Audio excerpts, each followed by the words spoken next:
नमस्कार दोस्तों, मैं सुनील यादव आप सभी का स्वागत करता हूं आपके अपने YouTube channel aim with Sunil पर। दोस्तों, 69,000 शिक्षक भर्ती में माननीय सुप्रीम कोर्ट में जो 19 मई को सुनवाई हुई और जो 19 मई की सुनवाई में आरक्षण पीड़ित अभ्यर्थियों को जो माननीय सुप्रीम कोर्ट से बड़ी खुशखबरी मिलने जा रही है बहुत जल्द, या कह सकते दूसरी शब्दों में 69,000 शिक्षक भर्ती के आरक्षण पीड़ित अभ्यर्थियों के बहुत जल्द अच्छे दिन आने वाले हैं। इन सभी बातों पे माननीय सुप्रीम कोर्ट ने जो क्या क्या बातें कही, अब आज ऑर्डर अपलोड हो चुका है, ऑर्डर आ चुका है, उस ऑर्डर से संबंधित बात करेंगे। और जो अब हम लोगों को आरक्षण पीड़ित साथियों की क्या रणनीति है, क्या हम लोगों की रणनीति रहनी चाहिए, जिससे कि जल्दी से जल्दी हम लोग अपने अपने एम को प्राप्त कर सकें, एम को अचीव कर सकें, या कह सकते हैं अपना हम जो जॉइनिंग लेटर है, नियुक्ति पत्र है, वो प्राप्त कर सकें। इसके लिए क्या स्ट्रेटजी होनी चाहिए, इन सभी बातों में बात करेंगे। तो दोस्तों, सबसे पहले आपसे अनुरोध, पूरा वीडियो देखिए। अगर वीडियो पसंद आता है तो वीडियो को दोस्तों में भी शेयर करिए, चैनल पर नए तो चैनल को भी सब्सक्राइब करिए। दोस्तों, शुरुआत करते हैं हम अपनी 69,000 शिक्षक भर्ती की उस सुनवाई से। जो 19 मई को जो सुनवाई हुई है, इसमें लगभग 32वीं सुनवाई थी माननीय सुप्रीम कोर्ट में, और काफी लंबे समय के बाद हम लोगों को एक उम्मीद जगी कि अब आरक्षण पीड़ित अभ्यर्थियों को बहुत ज्यादा भटकना नहीं पड़ेगा। दोस्तों, इसमें कई अहम मुद्दे रहे हैं, कई अहम बातें रही हैं जो माननीय सुप्रीम कोर्ट ने अपने ऑर्डर में बताई हैं। दोस्तों, माननीय सुप्रीम कोर्ट ने स्पष्ट तरीके से अपने ऑर्डर में लिखा है कि सरकार 6 सप्ताह के अंदर जो माननीय हाई कोर्ट की डबल बेंच का ऑर्डर आया है, उस ऑर्डर के हिसाब से लिस्ट को रिविजिट करके 6 सप्ताह के अंदर पेश करे आके माननीय सुप्रीम कोर्ट के सामने। और इस तरीके से टोटल 2 सप्ताह का और समय दिया गया है। 2 सप्ताह के समय के बाद 6 और 2 8 सप्ताह का कुल समय दिया गया है। दोस्तों, अब हम कह सकते हैं दूसरे शब्दों में कि जो अब 8 सप्ताह के मतलब 8 सप्ताह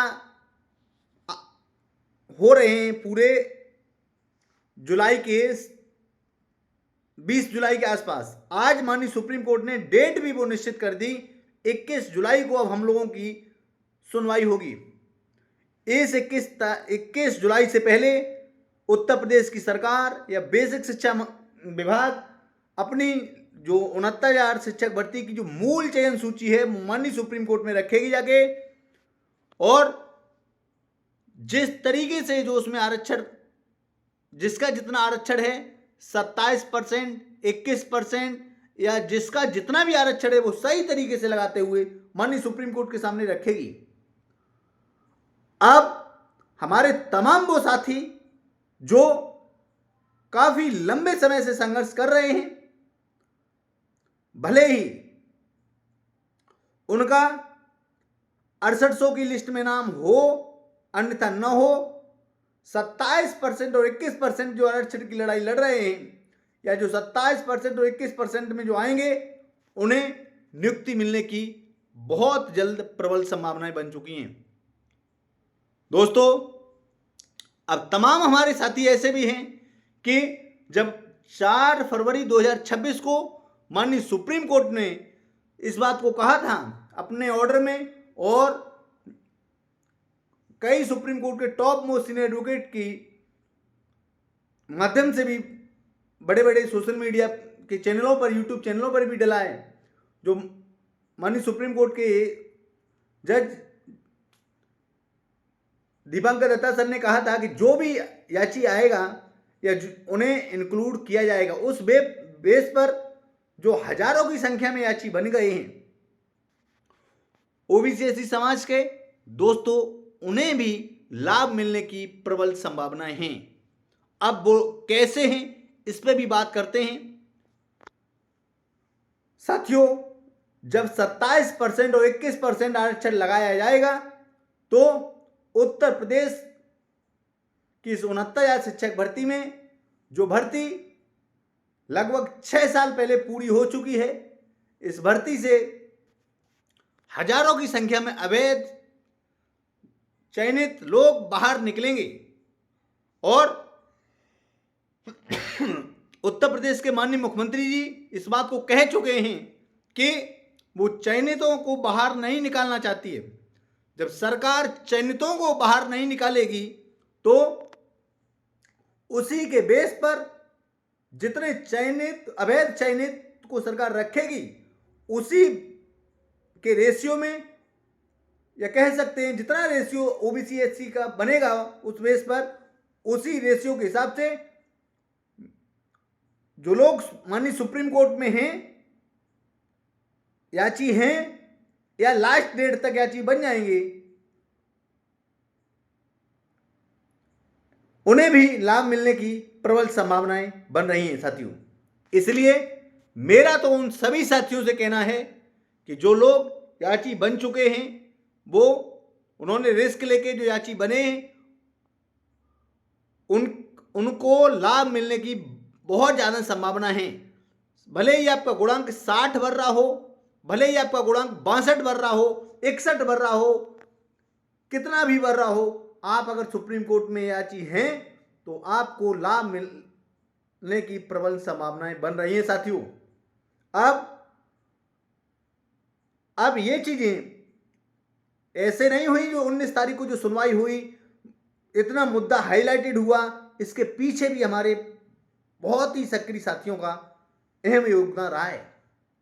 आपने देखा होगा कि इधर 19 मई को सुनवाई थी, उधर लखनऊ में 18 मई को हमारे साथी, आज जो कॉकरोच जनता पार्टी का जो टाइटल घूम रहा है, कॉकरोच जनता पार्टी करके चारों तरफ घूम रहा है, तो हमारे उन साथियों ने कॉकरोच की तरह, कीड़े मकोड़ों की तरह उत्तर प्रदेश के माननीय बेसिक शिक्षा मंत्री जी के आवास पर अपनी मांग को रखा जाके, और साथियों उसका ही ये नतीजा ये रहा कि हमारे चंद साथियों ने जो वहां पर अपनी बात रखी जाके पूरे देश की सोशल मीडिया, प्रिंट मीडिया या बड़े बड़े टीवी चैनलों पे दिखाया गया और सरकार को अपना पक्ष रखना पड़ा।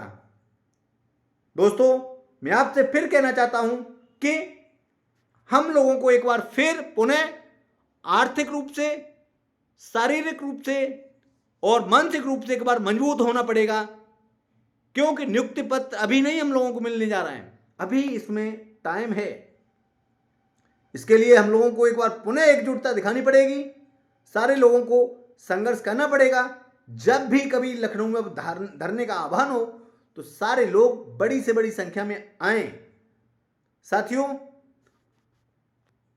आर्थिक सहयोग की जो बात है, आर्थिक सहयोग भी करना पड़ेगा।